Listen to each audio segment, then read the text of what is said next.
الحمدللہ وحدہ والصلاة والسلام علی من لا نبی بعد وعلی آلہ واصحابہ الذین اوفوا عہدہ۔ ہماری گفتگو اس بات پہ چل رہی تھی کہ کہاں نص کا ظاہری معنی مراد لینا ضروری ہے، کہاں نص کا ظاہری معنی ترک کرنا ضروری ہے، کہاں ظاہری معنی کو ترک کرنے کی گنجائش ہے، اس پر گفتگو چل رہی تھی۔ اور آج یہ بات بہت اہم ہے، اس کو سمجھ لیں۔ بسا اوقات نص کو اپنے ظاہری معنی پر رکھتے ہوئے اس میں ایک اشارہ خفیہ یا لطیفہ علمیہ ذکر کرنا جو ظاہر عبارت کے خلاف نہ ہو اور اس سے مقصودی معنی کی تردید نہ ہوتی ہو تو جائز ہے، یعنی آیت کا ظاہری معنی بھی برقرار رہے اور جو ہم نے ایک خفیہ معنی لیا ہے، اشارہ خفیہ لیا ہے، باطنی معنی لیا ہے، وہ مقصود بھی نہیں اور اس سے ظاہر کی تردید بھی نہیں ہوتی، تو اس وقت ظاہری معنی لیتے ہوئے معنی مخفی اور لطیفہ خفیہ، اشارہ خفیہ یہ لینا جائز ہے۔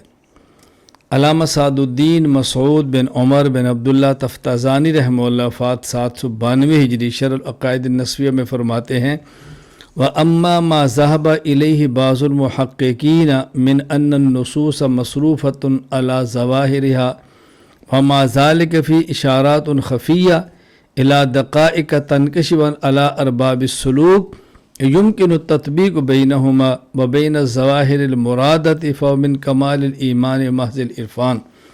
بعض الحق محققین جو ظاہری معنی کے ساتھ ساتھ ایسے باطنی معنی بھی بیان کرتے ہیں جو اہل کشف پر کھلتے ہیں تو وہ الحاد نہیں بلکہ وہ ایمان کے کامل ہونے کی نشانی اور معرفت کی علامت ہیں، اس لیے کہ وہاں ظاہری اور باطنی معنی میں تطبیق ہو سکتی ہے۔ علامہ سید ابو الثناء محمود آلوسی بغدادی آفندی رحمہ اللہ وفات 1270 ہجری روح المعانی میں تحریر فرماتے ہیں وَأَمَّا كَلَامُ السَّادَةِ الصُّوفِيَّةِ فِي الْقُرْآنِ فَمِنْ بَابِ الْإِشَارَاتِ إِلَى دَقَائِقَ تَنْكَشِفُ عَلَى أَرْبَابِ السُّلُوكِ وَيُمْكِنُ التَّطْبِيقُ بَيْنَهُمَا وَبَيْنَ الظَّوَاهِرِ الْمُرَادَةِ وَذَلِكَ مِنْ كَمَالِ الْإِيمَانِ محض العرفان لا أَنَّهُمْ اعتقدوا ان الظاہر غیر مراد اصلا وانما المراد الباطن فقط اذ ذاک اعتقاد الباطنیت الملاحدۃ توصلوا به الى نفی شریعت بالکلیہ وحاشا ساداتنا من ذلك کیف وقد حضوا على حفظ التفسیر الظاہر وقالوا لا بد منه اولا۔ قرآن کریم کی تفسیر کے بارے میں جو سادات اکابر صوفیاء سے کلام منقول ہے وہ دراصل ان دقیق نکات کی طرف اشارے ہوتے ہیں جو اہل سلوک پر منکشف ہوتے ہیں۔ صوفیاء کرام کے ان اشارات میں اور قرآن کریم کے ظاہری مفہوم میں جو حقیقتاً مراد ہے تطبیق ممکن ہوتی ہے۔ ان جیسے معنی کا بیان صوفیاء کے کمال ایمان اور اللہ تعالیٰ کے فیض کا نتیجہ ہوتا ہے۔ صوفیاء کا نظریہ ہرگز یہ نہیں کہ نصوص کا ظاہری مفہوم مراد نہیں اور باطنی مفہوم ہی مراد ہے، اسی لیے کہ یہ تو باطنی ملحدین کا عقیدہ ہے جسے انہوں نے شریعت کی بالکلیہ نفی کرنے کا زینہ بنایا۔ ہمارے صوفیاء کرام کا ان لوگوں کے اعتقاد سے کوئی واسطہ نہیں، اور یہ ممکن بھی کیسے ہو سکتا ہے جبکہ صوفیاء نے اس بات کی پرزور تاکید کی ہے کہ قرآن کریم کی جو تفسیر ظاہر ہے اسی کو مقدم کیا جائے۔ اچھی طرح بات نشین فرما لیں، یا تفسیر کا ظاہری معنی مراد لیتے ہیں، قرآن کریم کا ظاہری معنی مراد لیتے ہیں، اس کو چھوڑا نہیں جاتا۔ ظاہری معنی مراد لیتے ہوئے ایک اشارہ خفیہ اور ایک علمی لطیفہ بیان کرنا اس میں کوئی حرج نہیں ہے۔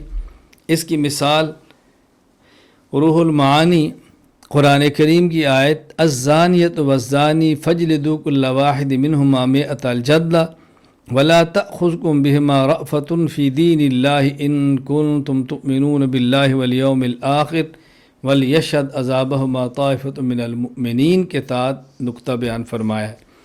آیت کا مفہوم کیا ہے کہ زنا کرنے والی عورت اگر باکرہ ہو، کنواری، زنا کرنے والا مرد اگر کنوارا ہو، دونوں کو 100 کوڑے مارو، اور تمہیں اللہ کے دین کے معاملہ میں ان پر ترس نہیں آنا چاہیے، یعنی ان کو مارو، سزا دو اگر ان کا زنا شہادت کے ساتھ ثابت ہو جائے، اگر تم اللہ پر قیامت کے دن پر ایمان رکھتے ہو۔ اور ان کو سزا دیتے وقت مسلمانوں کی ایک جماعت کو ضرور حاضر رہنا چاہیے، یعنی مجمع عام میں سزا دو۔ اب یہ تو قرآن کریم کی تفسیر ہے، جو ظاہر ہے، جو مفہوم ہے۔ اس ایک نقطہ کیا ہے؟ علامہ علوسی رحمہ اللہ فرماتے ہیں وَمِن باب الاشارۃ ما قیل ان فی قولہ تعالی ولیشر عذابہما طائفۃ من المؤمنین اشارۃ الی انہ ینبغی للشیخ اذا اراد تعذیب المرید وکسر نفسہ الامارہ ان یؤدبہ بمحضر طائفۃ من المریدین الذین لا یحتاجون الی تعذیب، کہ اس سے یہ بات سمجھ آتی، اشارہ نکلتا ہے اگر مرشد اور شیخ طریقت کسی مرید کی تربیت کے لیے، اس کے نفس امارہ کے مکر و فریب کو ختم کرنے کے لیے، اس کی اصلاح کے لیے اگر اس کی تعذیب مریدین کی موجودگی میں کرے، جن مریدین کی تعذیب کی ضرورت نہیں ہے، تو یہ جائز ہے۔ اللہ اکبر۔ یعنی جس طرح زانی مرد اور زانی عورت کو سزا مجمع عام میں دی جاتی ہے، اسی طرح شیخ اپنے مرید کی اصلاح کے لیے اس کو تنبیہ مجمع عام میں کرے تو یہ جائز ہے۔ یہ اس سے اشارہ نکلتا ہے۔ اب دیکھو یہ اشارہ ہے، ہم نے یہ نہیں کہا کہ قرآن کریم ظاہری تفسیر کو چھوڑ دیا جائے، قطعاً یہ مراد نہیں، یہ بات سمجھنا انتہائی ضروری ہے۔ دلائل میں سے ایک دلیل بہت اہم وہ اجماع امت ہے، اس لیے ہم اجماع پر قدر تفسیر کے ساتھ بات کرتے ہیں، اس کو بہت اچھی طرح ذہن نشین فرما لیں۔ اجماع کا لغوی معنی، شیخ محمد اعلیٰ تھانوی رحمہ اللہ تعالی وفات 1191 ہجری، کشاف و اصطلاحات الفنون میں فرماتے ہیں الاجماع فی اللغۃ هو العزم یقال اجمع فلان علی کذا ای عزم، والاتفاق یقال اجمع القوم علی کذا ای اتفقوا۔ اجماع کا ایک لغوی معنی پختہ ارادہ کرنا ہے، محاورات میں کہا جاتا ہے اجمع فلان علی کذا، کہ فلاں آدمی نے فلاں بات کا پختہ ارادہ کر لیا۔ اسی طرح اجماع کا لغوی معنی اتفاق، محاورات میں کہا جاتا ہے اجمع القوم علی کذا، کہ یہ قوم فلاں مسئلے پر متفق ہو گئی، یہ اجماع کا لغوی معنی۔ اجماع کے اصطلاحی معنی، شیخ محمد اعلیٰ تھانوی رحمہ اللہ وفات 1191 ہجری، کشاف اصطلاحات الفنون میں فرماتے ہیں ہوا اتفاق المجتہدین من امت محمد صلی اللہ علیہ وسلم فی عصر علی حکم شرعی، امت محمدیہ علی صاحب صلاۃ والتسلیم کے مجتہدین کا کسی حکم شرعی پر کسی ایک وقت میں متفق ہو جانا، اسے کہتے ہیں اجماع۔ اجماع کا معنی عام افراد کا اتفاق نہیں ہے، بلکہ کسی فن کے جو ماہرین ہیں ان کا اتفاق کرنا، اس فن کا اجماع کہلائے گا۔ اجماع کی تعریف کے بعد اجماع کی اہمیت کا اندازہ فرمائیں کہ اجماع کتنی اہم دلیل شرعی ہے۔ حضرت حجت الاسلام ابو حامد محمد بن محمد غزالی رحمہ اللہ وفات 505 ہجری، المستصفیٰ للغزالی میں فرماتے ہیں فَيُنْدَرَ أَوَّلَ شَيْءٍ فِي الْإِجْمَاعِ فَإِنْ وَجَدَ فِي الْمَسْأَلَةِ إِجْمَاعًا تَرَكَ النَّظْرَ فِي الْكِتَابِ وَالسُّنَّةِ۔ مجتہد کو چاہیے کہ اجماع کو دیکھے، اگر کسی مسئلہ پر اجماع مل جائے تو پھر کتاب و سنت کو نہ دیکھے۔ کیوں؟ فَإِنَّهُمَا يَقْبَلَانِ النَّسْخَ وَالْإِجْمَاعُ لَا يَقْبَلُهُ، اس لیے کہ کتاب اللہ اور سنت میں نسخ ہے لیکن اجماع میں نسخ نہیں ہے، اجماع منسوخ نہیں ہوتا۔ فالاجماع علی خلاف ما فی الکتاب والسنہ دلیل قاطع علی النسخ اذ لا تجتمع الامۃ علی الخطا۔ اس لیے اگر کسی مسئلے پر اجماع ہے اور بظاہر وہ مسئلہ کتاب اللہ اور سنت کے خلاف ہے، اس کا معنی یہ ہے کہ وہ مسئلہ جو کتاب اللہ میں تھا یا سنت میں تھا منسوخ ہے۔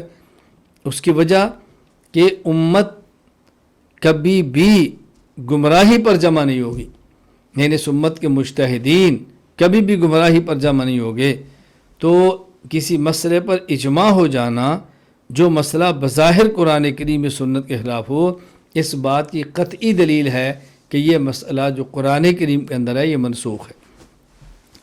اسی طرح حافظ تقی الدین احمد بن عبد الحلیم بن عبد السلام رحمہ اللہ، وفات 728 ہجری، الفتاوی الکبریٰ لابن تیمیہ، اس میں فرماتے ہیں امام ابن تیمیہ وَإِجْمَاعُهُمْ حُجَّةٌ قَاطِعَةٌ، صحابہ کرام کا اجماع ایک قطعی حجت ہے، یجب اتباعہ بل ہی اوقد الحجج، اس کا اتباع کرنا ضروری ہے، صحابہ کرام کے اجماع کو ماننا ضروری ہے، بل ہی اوقد الحجج، بلکہ ادلہ شرعیہ میں سے یہ سب سے مضبوط ترین دلیل ہے، وَهِيَ مُقَدَّمَةٌ عَلَى غَيْرِهَا، یہ بقیہ دلائل پر مقدم ہے، وَلَيْسَ هَذَا مَوْضِعُ تَقْرِيرِ ذَلِكَ فَإِنَّ هَذَا الْأَصْلَ مُقَرَّرٌ فِي مَوْضِعِهِ وَلَيْسَ فِيهِ بَيْنَ الْفُقَهَاءِ بَلْ وَلَا بَيْنَ سَائِرِ الْمُسْلِمِينَ الَّذِينَ هُمُ الْمُؤْمِنِينَ خلاف۔ ابن تیمیہ فرماتے ہیں اس مسئلے پر فقہا نہیں بلکہ وَلَا بَيْنَ سَائِرِ الْمُؤْمِنِينَ الَّذِينَ هُمُ الْمُؤْمِنُونَ خلاف، وہ لوگ جو مومن ہیں اور سچ مچ مومن ہے، ان مومنین کے درمیان بھی اس مسئلے پر کوئی اختلاف نہیں۔ یعنی ابن تیمیہ فرمانا چاہتے ہیں کہ اجماع یہ دلیل قطعی ہے، اجماع بقیہ دلائل سے مضبوط ترین دلیل ہے، اور اجماع بقیہ دلائل سے مقدم ہے۔ میں اس کو بات سمجھانے کے لیے بات کہہ دوں، اچھی طرح بات سمجھ لیں۔ ایک ہے اجماع کا مقدم ہونا بقیہ دلائل پر، اور ایک ہے کسی دلیل کا افضل ہونا اجماع سے، یہ دو باتیں الگ ہیں۔ مثال کے طور پر وضو یہ نماز پر مقدم ہے، اگر وضو نہ ہو تو نماز نہیں ہوتی، لیکن جب آپ فضیلت دیکھیں گے تو نماز کی فضیلت ہے وضو پر۔ وضو ایک عمل ہے اور نماز بھی ایک عمل ہے، افضل عمل نماز ہے، لیکن اس افضل عمل نماز کا موقوف علیہ وضو ہے، وضو کے بغیر نماز نہیں ہوگی۔ اسی طرح قرآن کریم فضیلت میں مقدم اور افضل ہے، لیکن ہم تک جو قرآن کریم پہنچا اجماع کی وجہ سے ہے، تو اجماع کتاب اللہ کے لیے موقوف علیہ ہے۔ اگر آپ اجماع نہ مانیں تو آپ کے پاس قرآن کا ثبوت ہی نہیں ہے، تو قرآن کے ثبوت کے لیے اجماع دلیل شرعی ہے جو مقدم ہے بقیہ دلائل پر۔ کتنی اہم بات ابن تیمیہ رحمہ اللہ نے یہاں فرمائی ہے۔ اجماع کی قسمیں، بنیادی طور پر اجماع کی دو قسمیں ہیں۔ نمبر ایک اجماع کلی، نمبر دو اجماع اکثری۔ اجماع کلی جس پر تمام مجتہدین کا اتفاق ہو اس کو اجماع کلی کہتے ہیں، جس طرح علامہ ابو بکر محمد بن ابراہیم ابن المنذر رحمہ اللہ، وفات 319، کتاب الاجماع لابن المنذر میں فرماتے ہیں واجمعوا علی ان الامہ تحجب الجدات واجمعوا علی ان الامہ تحجب الجدات، کہ ماں کی موجودگی میں نانی کو اور دادی کو وراثت نہیں ملتی، اس مسئلے پر امت کا اجماع ہے، یعنی ان تمام فقہاء اس مسئلے پر متفق ہے۔ اجماع اکثری جس پر اکثر فقہاء متفق ہوں، تمام کے اتفاق نہیں لیکن اکثر متفق ہوں۔ اس کی دلیل علامہ ابو محمد محمود بن احمد العینی الحنفی رحمہ اللہ، وفات 855 ہجری، عمدۃ القاری شرح صحیح بخاری باب وجوب القراءت کے اندر فرماتے ہیں کہ صاحب ہدایہ امام ابو الحسن علی بن ابی بکر المرغنی، وفات 593 ہجری، ان کا ایک جملہ نقل کرتے ہیں کہ صاحب ہدایہ نے فرمایا قال صاحب الہدایت من اصحابنا وعلى ترک القراءت خلف الامام اجماع الصحابہ رضی اللہ عنہم، کہ امام کے پیچھے قراءت نہ کرنے پر صحابہ کرام کا اجماع ہے۔ آگے فرماتے ہیں فَسَمَّاهُ اجماعاً باعتبار اتفاق الاکثر، اس کو حضرت صاحب ہدایہ اجماع جو فرما رہے ہیں یہ اجماع باعتبار اکثر صحابہ کے ہے، یعنی اکثر صحابہ کے اس بات پر اتفاق ہے کہ امام کے پیچھے قراءت نہیں کرنی۔ وَمِثْلُ هَذَا يُسَمَّى اجماعاً عندنا، اور اس قسم کے اتفاق کو ہمارے یہاں اجماع کہا جاتا ہے۔ اس قسم کے اتفاق کا معنی جس پر اکثر فقہا متفق ہوں۔ تو اجماع کی دو قسمیں، نمبر ایک اجماع کلی جس پر تمام مجتہدین کا اتفاق ہو، نمبر دو اجماع اکثری جس پر اکثر فقہا کا اتفاق ہو۔ یہ اجماع کی دو قسمیں ہیں۔ منکر اجماع کا حکم، اگر کوئی شخص اجماع کا انکار کرے تو اس کا حکم کیا ہے؟ یہاں بات ذہن نشین فرما لیں کہ اجماع کے منکر پر حکم لگانے کے لیے اجماع کی حیثیت کو دیکھنا ضروری ہے۔ اجماع کی حیثیت کو دیکھ کر ہی حکم لگایا جائے گا کہ منکر اجماع یہ کس قسم کے اجماع کا انکار کر رہا ہے۔ جس قسم کے اجماع کا انکار کرے گا اسی قسم کا اس کے اوپر حکم لگایا جائے گا۔ تو ذوق اور قوت، یقین اور ظن کے اعتبار سے اجماع کے 4 مراتب ہیں۔ تو چونکہ اجماع کے 4 مراتب ہیں تو منکر اجماع کی بھی اسی طرح 4 مراتب ہوں گے۔ نمبر 1، صحابہ کرام کا قولی اجماع، کسی مسئلہ یا واقعہ کے بارے میں صحابہ کرام رضی اللہ عنہم اجمعین صراحتاً یہ بات فرما دے کہ ہم نے اس پر اتفاق کر لیا، جس پر تمام صحابہ کرام کا اقرار سے اجماع ہو، متفق ہو جائیں، یہ ہے صحابہ کرام کا قولی اجماع۔ اور اس اجماع کی حیثیت خبر متواتر کی طرح ہے۔ جس طرح خبر متواتر کا منکر کافر ہوتا ہے، اسی طرح صحابہ کرام کے اجماع قولی کا مخالف بھی کافر ہوتا ہے۔ شیخ احمد بن ابی سعید بن عبداللہ بن عبدالرزاق الحنفی المعروف ملا جیون رحمہ اللہ تعالی، وفات 1130 ہجری، نور الانوار میں لکھتے ہیں فالاقوى اجماع الصحابۃ رضی اللہ عنہم نصا مثل ان یقولوا جميعا اجمعنا على كذا فانه مثل الآیہ والخبر المتواتر حتی یکفر جاہدہ۔ سب سے قوی اجماع صحابہ کرام رضی اللہ عنہم اجمعین کا صراحتاً کسی بات پر اجماع کرنا ہے۔ مثلا صحابہ سب یوں کہیں ہم نے اس بات پر اجماع اور اتفاق کر لیا ہے۔ یہ اجماع قرآن کریم کی آیت اور خبر متواتر کی طرح ہے، حتیٰ کہ اس کے منکر کو کافر قرار دیا جائے گا۔ مثال حضرت ابو بکر صدیق رضی اللہ تعالیٰ عنہ کی خلافت۔ ابو بکر صدیق رضی اللہ تعالیٰ عنہ حضور اکرم صلی اللہ علیہ وسلم کے بعد خلیفہ اول بلا فصل ہیں۔ جو شخص ابو بکر صدیق رضی اللہ تعالیٰ عنہ کو خلیفہ اول بلا فصل نہ مانے، ایسا شخص مسلمان نہیں۔ شیخ احمد بن ابو سعید الحنفی المعروف ملا جیون رحمہ اللہ، وفات 1130 ہجری، نور الانوار میں لکھتے ہیں وَمِنْهُ الْإِجْمَاعُ إِلَى خِلَافَةِ أَبِي بَكْرٍ رضی اللہ تعالیٰ عنہ۔ صحابہ کرام کے قولی اجماع کی مثال ابو بکر صدیق رضی اللہ تعالیٰ عنہ کی خلافت پر اتفاق کر لینا ہے۔ نمبر 2، صحابہ کرام رضی اللہ تعالیٰ عنہ مجمعین کا سکوتی اجماع، کسی مسئلہ یا واقعہ کے بارے میں بعض صحابہ کرام رضی اللہ عنہ مجمعین صراحتاً اتفاق ظاہر کریں اور بعض صحابہ کرام اس پر سکوت کریں۔ اجماع کی یہ قسم اگرچہ قطعی ہے لیکن اس کے منکر کو کافر نہیں کہا جائے گا، بلکہ اس کے منکر کو فاسق کہا جائے گا۔ یہ بات اچھی طرح ذہن نشین فرما لیں، الجھن کے اندر مبتلا نہیں ہونا۔ شیخ احمد بن ابو سعید بن عبداللہ بن عبدالرزاق الحنفی المعروف ملا جیون رحمہ اللہ، وفات 1113 ہجری، نور الانوار میں لکھتے ہیں ثم الذی نص البعض وسکت الباقون من الصحابۃ رضی اللہ عنہم وهو المسمى بالاجماع السکوتی ولا یکفر جاہدہ وان کان من الادلۃ القطعیہ۔ پھر دوسرے مرتبے کا وہ اجماع ہے جس پر بعض صحابہ صراحتاً اتفاق کریں اور بعض خاموش رہیں۔ اسی اجماع کا نام اجماع سکوتی ہے اور اس کے منکر کو کافر نہیں کہا جائے گا، اگرچہ اس اجماع کا شمار قطعی دلائل میں ہوتا ہے۔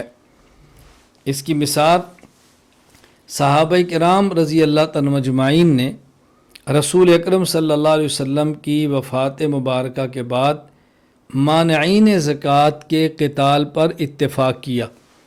اب اس میں اکثر صحابہ وہ تھے جن نے قول سے اتفاق کیا، اور جن نے قول سے اقرار نہیں کیا ان نے خاموش رہ کر اس کو قبول فرمایا اور تسلیم فرمایا۔ یہ اجماع سکوتی ہے۔ مولانا عبدالحلیم انصاری لکھنوی رحمہ اللہ وفات 1285 ہجری، قمر الاقمار حاشیہ نور الانوار میں فرماتے ہیں الاجماع السکوتی کا اجماع صحابت رضی اللہ عنہم علی قتال مانع الزکاة فإن اکثر الصحابت رضی اللہ عنہم قالوا به وبعضهم كانوا ساکتین مسلمین۔ اجماع سکوتی کی مثال صحابہ کرام رضی اللہ عنہ مجمعین کا مانعین زکوٰۃ سے جہاد کرنے پر اجماع ہے، کیونکہ اکثر صحابہ رضی اللہ عنہ مجمعین نے ان سے جہاد کرنے کی صراحت کی، اور بعض صحابہ رضی اللہ عنہم نے خاموش رہ کر اسے تسلیم فرمایا۔ نمبر 3، صحابہ کرام رضی اللہ عنہ مجمعین کے بعد کا اجماع، یعنی ایک ایسے مسئلے پر اجماع کہ جس میں صحابہ کرام کے درمیان اختلاف نہیں تھا، لیکن اس مسئلے پر صحابہ کرام سے اجماع منقول نہیں، اجماع اس کے بعد ہوا۔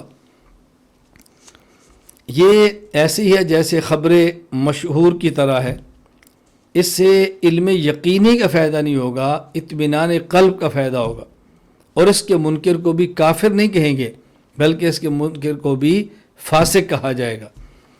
دیکھیں، شیخ احمد بن ابو سعید بن عبداللہ بن عبد الرزاق المعروف ملا جیون رحمہ اللہ وفات 1130 ہجری نور الانوار میں فرماتے ہیں ثم اجماع من بعدهم ای بعد الصحابہ رضی اللہ عنہم من اہل کل عصر علی حکم لم یظہر فی خلاف من سبقهم من الصحابۃ رضی اللہ عنہم وهو بمنزلۃ الخبر المشہور یفید الطمانینۃ دون الیقین۔ اجماع کا تیسرا مرتبہ صحابہ کرام رضی اللہ عنہ مجمعین کے بعد ہر دور کے مجتہدین کا کسی ایسے مسئلہ پر اجماع کرنا ہے جس میں صحابہ کرام کے اختلاف منقول نہ ہو۔ اس قسم کا اجماع خبر مشہور کی طرح ہے جو طمانینت کا فائدہ دیتا ہے لیکن علم یقین کا فائدہ نہیں دیتا۔ اس اجماع کے منکر کا حکم، اس کو کافر نہیں کہیں گے، فاسق کہیں گے۔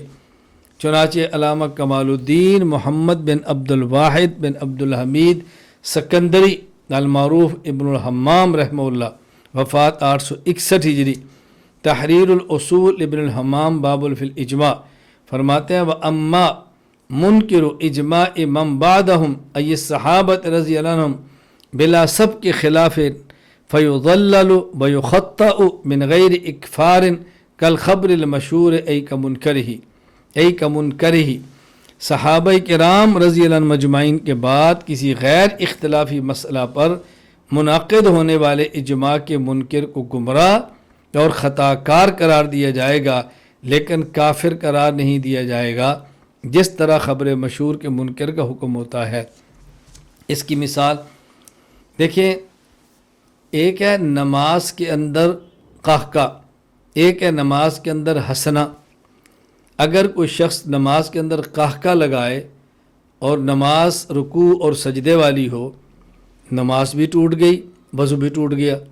لیکن اگر کوئی شخص نماز کے اندر ہنسے، اس سے نماز تو ٹوٹی لیکن وضو نہیں ٹوٹا۔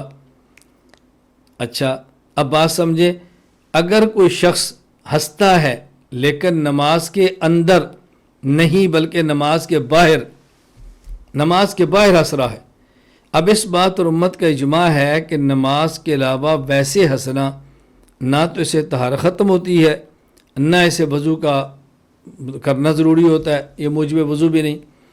اس بات پر اجماع ہے۔ اب اگر کوئی شخص اس کے خلاف مسئلہ بیان کر دے کہ وہ نماز کے باہر ہنس پڑھنے کو یہ کہہ دے کہ اسے وضو ٹوٹ جاتا ہے، یہ اجماع کے خلاف تو ہے، لیکن اس اجماع کے منکر کو ہم کافر نہیں کہیں گے۔ یہ بات اچھی طرح ذہن نشین فرما لیں۔ علامہ ابو بکر محمد ابراہیم بن منذر رحمہ اللہ وفات 319 ہجری، کتاب الاجماع ابن المنذر میں فرماتے ہیں وَأَجْمَعُوا عَلَىٰ أَنَّ الضِّحْكَ فِي غَيْرِ الصَّلَاةِ لَا يَنْقُضُ طَهَارَةً وَلَا يُوجِبُ وُضُوءًا۔ ائمہ حضرات کے اس بات پر اجماع ہے کہ نماز سے باہر ہنسنا طہارت کو زائل نہیں کرتا اور نہ ہی اس سے وضو واجب ہوتا ہے۔ اس مسئلہ میں صحابہ کرام رضی اللہ عنہم مجمعین کے اختلاف منقول نہیں، اس لیے اگر کوئی شخص نماز سے باہر اثرنے کی وجہ سے وضو ٹوٹنے کا قائل ہو تو اس کا یہ موقف اجماع کے خلاف ہونے کی وجہ سے ناقابل قبول ہوگا، ایسے شخص کو خطا کار اور گمراہ کہنا درست ہوگا۔ نمبر 4، صحابہ کرام رضی اللہ عنہم مجمعین کے بعد کا اجماع جس میں پہلے اختلاف ہو چکا ہو، خواہ وہ اختلاف صحابہ کرام کے اندر ہو یا اختلاف بعد کے مجتہدین کے اندر ہو، لیکن ایک مسئلے پر اختلاف ہو، اختلافی مسئلے میں پر اجماع ہو جائے تو یہ اجماع خبر واحد کی طرح ہے۔ اب اس کے منکر کو ہم کافر بھی نہیں کہیں گے اور اس کی تذلیل بھی نہیں کریں گے۔ دیکھیں، شیخ احمد بن ابو سعید بن عبداللہ بن عبد الرزاق المعروف ملا جیون رحمہ اللہ فات 1130 ہجری نور الانوار میں لکھتے ہیں، ثم اجماعهم على قول سبقهم فيه مخالف، یعنی اختلفوا اولا على قولین ثم اجمع من بعدهم على قول واحد فهذا دون الكل فهو بمنزلة الخبر الواحد یوجب العمل دون العلم۔ اجماع کا یہ مرتبہ مجتہدین کا کسی ایسے قول پر اجماع کر لینا جس میں پہلے کسی کے اختلاف منقول ہو، یعنی پہلے دور کے مجتہدین کا کسی مسئلے پر دو قول پائے جاتے ہوں، پھر بعد کے مجتہدین نے ان دو میں سے کسی ایک قول پر اجماع کر لیا۔ اجماع کا یہ مرتبہ تمام مراتب میں سب سے ادنا مرتبہ ہے۔ اس قسم کا اجماع خبر واحد کی طرح ہے جس کی بنیاد پر عمل کرنا واجب ہے، لیکن یہ مرتبہ اجماع علم یقین کا فائدہ نہیں دیتا۔ اس کی مثال جیسے ولد کے بیع کے عدم جواز پر اجماع۔ ولد کسے کہتے ہیں؟ وہ باندی کہ جس کا آقا اس باندی سے صحبت کرے اور اس بچہ پیدا ہو جائے، ولد۔ حضرت عمر رضی اللہ تعالیٰ عنہ فرماتے کہ ولد کو بیچنا جائز نہیں، حضرت علی رضی اللہ عنہ فرماتے کہ ولد کو بیچنا جائز ہے۔ یہ تو اختلاف ہو گیا، اور بعد میں مجتہدین کا اس بات پر اتفاق ہو گیا کہ ولد کو بیچنا جائز نہیں۔ شیخ احمد بن ابو سعید ملا جیون رحمہ اللہ وفات 1130 ہجری نور الانوار میں فرماتے ہیں، نظیر مسئلۃ بیع الولد فإنه عند عمر رضی اللہ تعالی عنہ لا يجوز وعند علی رضی اللہ تعالی عنہ يجوز ثم بعد ذلك اجمعوا على عدم جواز بیعها۔ ولد کی بحث عمر رضی اللہ عنہ کے یہاں جائز نہیں تھی، حضرت علی کے یہاں جائز تھی، پھر بعد میں مجتہدین کا اجماع ہو گیا کہ ولد کی بیع جائز نہیں۔ یہاں 2-3 فوائد سمجھ لیں۔ فائدہ نمبر 1، اجماع کی ایک تقسیم ہے اجماع کرنے والے حضرات کے اعتبار سے، اور اجماع کی دوسری تقسیم ہے اجماع کے مراتب کے اعتبار سے۔ اجماع کرنے والوں کے اعتبار سے اجماع کی 2 قسمیں ہیں، نمبر 1 اجماع کلی، نمبر 2 اجماع اکثری۔ جس مسئلے پر تمام مجتہدین تمام فقہاء اتفاق کر لیں اجماع کلی ہے، اور جس پر تمام نہیں اکثر اتفاق کر لیں اسے اجماع اکثری کہیں گے۔ اور اجماع کے مراتب کے اعتبار سے، اجماع کے حکم کے اعتبار سے اجماع کی 4 قسمیں ہیں۔ نمبر 1 صحابہ کرام رضی اللہ عنہم مجمعین کا قولی اجماع، نمبر 2 صحابہ کرام رضی اللہ عنہم مجمعین کا سکوتی اجماع، نمبر 3 صحابہ کرام رضی اللہ عنہم مجمعین کے بعد کا اجماع ایسے مسئلہ میں کہ جس میں صحابہ میں اختلاف کبھی نہ ہوا، نمبر 4 صحابہ کرام رضی اللہ عنہم مجمعین کے بعد کا اجماع جس میں سابقہ مجتہدین کا اختلاف ہو چکا ہو۔ فائدہ نمبر 1، اجماع کی ایک تقسیم ہے اجماع کرنے والوں کے اعتبار سے، تو یہ اجماع کی 2 قسمیں ہیں، اجماع کلی، اجماع اکثری۔ نمبر 2 اجماع کی تقسیم اجماع کے مراتب اور اجماع کے حکم کے اعتبار سے۔ اب اجماع کی 4 قسمیں ہیں۔ نمبر 1 صحابہ کرام رضی اللہ عنہم مجمعین کا اجماع قولی. نمبر 2 صحابہ کرام رضی اللہ عنہم مجمعین کا اجماع سکوتی. نمبر 3 صحابہ کرام رضی اللہ عنہم کے بعد اجماع کسی ایسے مسئلہ میں جس میں صحابہ کے درمیان اختلاف نہ ہوا ہو. نمبر 4 صحابہ کرام رضی اللہ عنہم مجمعین کے بعد کا اجماع جس میں سابقہ مجتہدین کا اختلاف ہو چکا ہو. فائدہ نمبر 2 اجماع کے منکر کی جو ہم نے تقسیم کی ہے کہ صحابہ کرام کے اجماع قولی، اس کا منکر کافر ہے. صحابہ کرام رضی اللہ تعالیٰ عنہ مجمعین کا اجماع سکوتی، اس کا منکر کافر نہیں، گمراہ ہے، فاسق ہے. یہ تقسیم بتا رہی ہے کہ ہر اجماع کا منکر کافر نہیں ہوتا. اس لیے ہمیشہ جب بھی کسی مسئلے پر، کسی عقیدے پر اجماع دیکھیں تو اس کے منکر پر کفر کا فتویٰ فوراً نہ لگائیں، کیونکہ حکم کے اندر تقسیم موجود ہے تو ہر اجماع کے منکر کو کافر نہیں کہا جا سکتا. فائدہ نمبر 3 اجماع کے بارے میں یہ بات ذہن نشین فرما لیں کہ جس فن کی بات ہوگی اس فن والوں کے اجماع کا اعتبار ہوگا. اگر علم الکلام کی بات ہے متکلمین کا اجماع دیکھیں گے. علم تفسیر کی بات ہے مفسرین کا اجماع معتبر ہوگا. علم حدیث کی بات ہے محدثین کا اجماع معتبر ہوگا.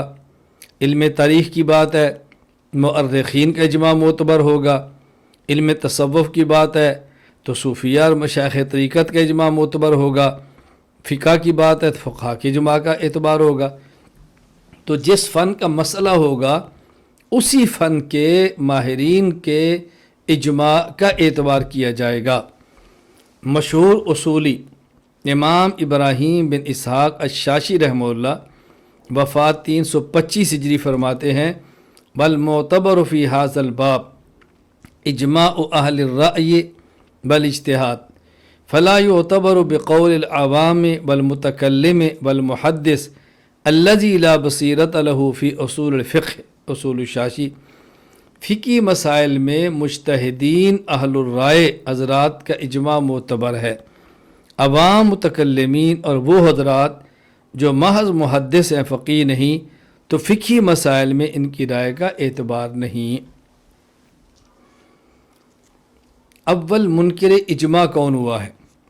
سب سے پہلے کس نے اجماع کا انکار کیا؟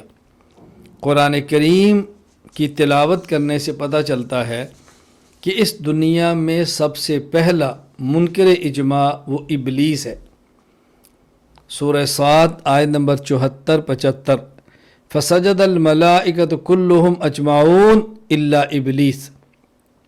جب اللہ کریم نے حکم دیا کہ ملائکہ کو سجدہ کرو، تمام ملائکہ نے سجدہ کیا، صرف ابلیس نے سجدہ نہیں کیا.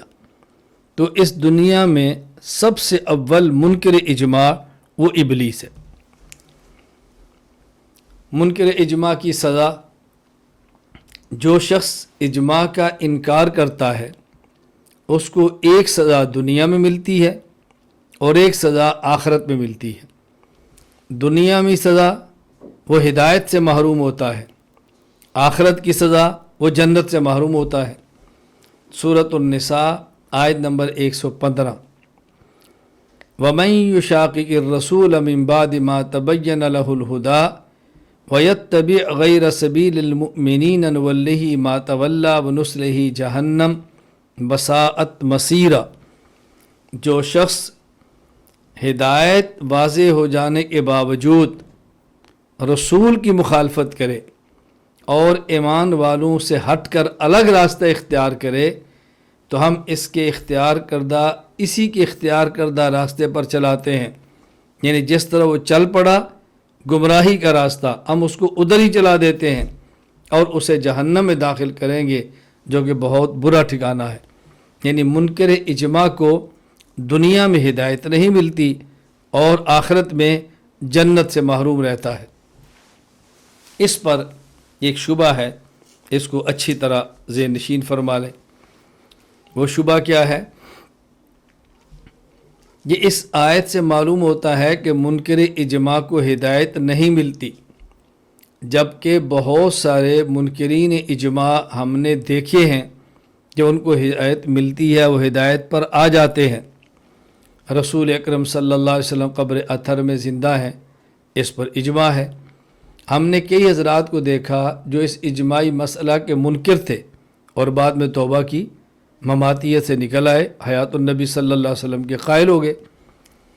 اسی طرح فقہی مسائل میں کئی غیر مقلدین کو دیکھا 20 رکعت تراویح پر اجماع ہے، مخالفت کر رہے تھے، بعد میں توبہ کی اور 20 رکعت تراویح پر آ گئے۔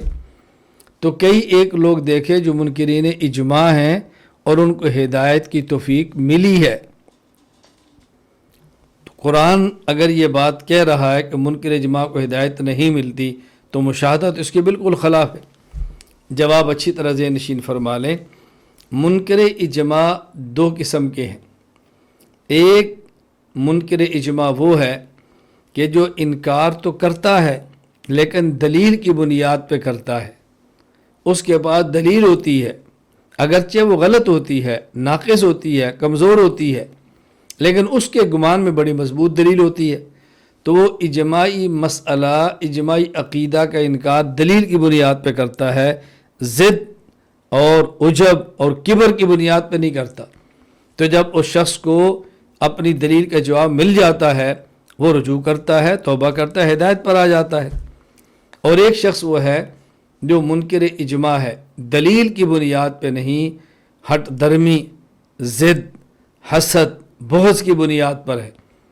تو ایسے شخص کو آپ جتنے بھی دلائل دیں گے وہ دلائل کی بنیاد پر تو مخالفت کر ہی نہیں رہا، اس شخص کو پھر ہدایت کی توفیق نہیں ملتی۔ تو منکر اجماع کی دو قسمیں ہیں۔ نمبر ایک، منکر اجماع دلیل کی بنیاد پر۔ نمبر دو، منکر اجماع ضد کی بنیاد پر۔ تو اس آیت سے مراد وہ منکر اجماع ہے جو ضد کی بنیاد پر انکار کرے، جس طرح ابلیس لعین تھا، اس کو ہدایت نہیں ملتی۔ لیکن جو منکر اجماع دلیل کی بنیاد پر ہو، ضد کی بنیاد پر نہ ہو، جب اس کی دلیل کا جواب مل جائے وہ ہدایت پر آ جاتا ہے، تو کوئی اشکال کی بات نہیں ہے۔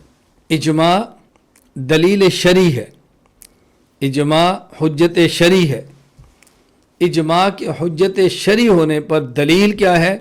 قرآن کریم کی آیت سورۃ النساء آیت نمبر 115، وَمَن يُشَاقِقِ الرَّسُولَ مِن بَعْدِ مَا تَبَيَّنَ لَهُ الْهُدَىٰ وَيَتَّبِعْ غَيْرَ سَبِيلِ الْمُؤْمِنِينَ نُوَلِّهِ مَا تَوَلَّىٰ وَنُصْلِهِ جَهَنَّمَ وَسَاءَتْ مَصِيرًا، کہ جو شخص رسول کی مخالفت کرے اور مومنین کے راستے کو چھوڑ کر الگ راستے اختیار کرے، اس کو ہدایت نہیں ملتی، گمراہ رہتا ہے، جنت نہیں ملتی، جہنم میں جاتا ہے۔ تو یہ اجماع کے حجت ہونے پر دلیل شرعی ہے۔ حضرت امام شافعی رحمہ اللہ سے سوال کیا گیا، اجماع حجت شرعی ہے، دلیل کیا ہے؟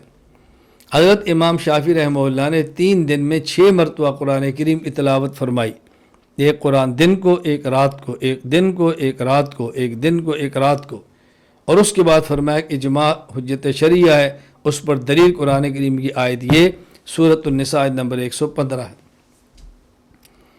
تو یہ جو اجماع کی حجت شرعی ہونے پر دلیل پیش کی ہے، اس پر ایک اشکال کیا جاتا ہے۔ اشکال یہ ہے کہ اگر کوئی شخص آپ سے پوچھے، سوال یہ ہے کہ اجماع حجت شرعی ہے، اس پہ دلیل پیش کی قرآن کریم کی آیت وَمَن يُشَاقِقِ الرَّسُولَ مِن بَعْدِ مَا تَبَيَّنَ لَهُ الْهُدَىٰ، لیکن اگر یہ پوچھا جائے کہ یہ آیت قرآن کی آیت ہے، اس پہ دلیل کیا ہے، تو آپ کہتے ہیں اس کی دلیل قرآن کریم، اس کی دلیل اجماع ہے۔ تو اجماع کے حجت شرعیہ ہونے پر دلیل آپ نے قرآن کو پیش کیا، اور قرآن کے اصلی قرآن ہونے پر دلیل آپ نے اجماع کو پیش کیا۔ یہ تو دور ہے، یعنی اجماع موقوف ہے قرآن پر اور قرآن موقوف ہے اجماع پر، یہ دور ہے، اور دور تو باطل ہے، لہذا آپ اس کو کیسے بطور دلیل کے پیش کر سکتے ہیں؟ جواب، پہلے دور کی تعریف سمجھیں، یہ دور ہرگز نہیں۔ دور کہتے ہیں، قطبی میں ہے توقف الشیء علی ما یتوقف علیہ ذلک الشیء من جہۃ واحدہ، ایک چیز دوسری پر موقوف ہو، دوسری چیز پہلی پر موقوف ہو، اور موقوف ہونے کی جہت ایک ہو، یہ ہے دور۔ اور اگر موقوف ہونے کی جہت بدل جائے وہ دور نہیں ہوتا۔ مثلا بیٹا موقوف ہے اپنے باپ پر، اگر باپ نہ ہوتا تو بیٹا کیسے ہوتا؟ اور باپ موقوف ہے اپنے بیٹے پر، اگر بیٹا نہ ہوتا تو اس کو باپ کون کہتا؟ اب دیکھو جہت بدل گئی۔ بیٹا اپنے باپ پر موقوف ہے اپنے وجود میں، پیدا ہونے میں، اور باپ اپنے بیٹے پر موقوف ہے باپ کہلوانے میں۔ اگر باپ نہ ہوتا تو بیٹا پیدا نہ ہوتا، اور بیٹا پیدا نہ ہوتا تو اس کو ابا جی کوئی نہ کہتا۔ تو جب جہت بدل گئی اب یہ دور نہیں۔ اجماع موقوف ہے قرآن پر حجت شرعیہ ہونے میں، اور قرآن موقوف ہے اجماع پر اپنے ثبوت میں۔ تو جب جہت بدل گئی اب دور نہیں رہا۔ جہات میں تعدد آ جانے سے دور نہیں رہتا، لہٰذا یہ دور نہیں ہے۔ اچھی طرح اس کو ذہن نشین فرما لیں۔ ایک بات اور سمجھیں، فاسد العقیدہ کے انکار سے اجماع متاثر نہیں ہوتا۔ یعنی اگر کسی مسئلے پر اجماع ہو جائے تو اجماع کا مخالف کون ہے؟ اگر اجماع کا مخالف کوئی فاسد العقیدہ ہے تو اس کی مخالفت سے اجماع متاثر نہیں ہوگا، بلکہ اجماع ہی رہے گا۔ علامہ سعد الدین تفتازانی رحمہ اللہ تعالی وفات 792 ہجری شرح العقائد النسویہ میں فرماتے ہیں، اجماع الامت من عصر النبی صلی اللہ علیہ وسلم الی یومنا ھذا بالصلاۃ علی من مات من اہل القبلۃ من غیر توبہ والدعاء بل استغفار لهم ما لعلم بارتکابهم الکبائر بعد الاتفاق علی ان ذلک لا یجوز لغیر المؤمن۔ نبی کریم صلی اللہ علیہ وسلم کے دور سے لے کر آج تک امت کا اس بات پر اتفاق ہے کہ جو شخص اہل قبلہ ہو، ضروریات دین کا قائل ہو، اور وہ گناہ کرے، توبہ نہ کر سکے اور مر جائے، اس پر نماز جنازہ بھی ہوگی، اس کے لیے دعا بھی ہوگی، اس کے لیے استغفار بھی ہوگا۔ ٹھیک ہے، باوجود اس کے کہ اس بات پر بھی اتفاق ہے کہ جو شخص کافر ہو اس کی نماز جنازہ نہیں ہوتی، جو کافر ہو اس کے لیے موت کے بعد دعائیں نہیں ہوتی، استغفار نہیں ہوتا اس کے لیے۔ تو جو شخص صحیح العقیدہ ہے، اہل قبلہ ہے، کبیرہ گناہ اس نے کیا، بغیر توبہ کے فوت ہو گیا، تو امت کا اجماع ہے کہ اس کے لیے استغفار کرنا جائز ہے۔ اور امت کے اس بات پر اجماع ہے کہ کافر کے لیے نماز جنازہ استغفار جائز نہیں۔ معلوم ہوا کہ امت کا اجماع اس بات پر ہے کہ اہل قبلہ اگر کبیرہ گناہ کر بھی لے وہ کافر نہیں ہوتا، مسلمان ہی رہتا ہے۔ وہ کافر نہیں ہوتا، مسلمان ہی رہتا ہے، اگرچہ فاسق ہوتا ہے۔ کیوں؟ کافر کے نماز جنازہ نہ پڑھنے پر اجماع ہے۔ اگر مرتکبیرہ کافر ہوتا تو اس کے اوپر نماز جنازہ کیسی ہوتی؟ کافر کی موت کو اس کے لیے استغفار کرنا جائز نہیں، اس پر اجماع ہے، اور ایسے شخص کے لیے استغفار کرنا جائز ہے، اس پر اجماع ہے۔ تو معلوم ہوا کہ مرتکب کبیرہ صحیح العقیدہ یہ مومن ہوتا ہے، کافر نہیں ہوتا، یہ اجماع ہے۔ اچھا، جو خارجی ہیں وہ اس کو نہیں مانتے، خوارج نہیں مانتے، وہ اختلاف کرتے ہیں، وہ کہتے ہیں نہیں، مرتکب کبیرہ مسلمان نہیں ہوتا۔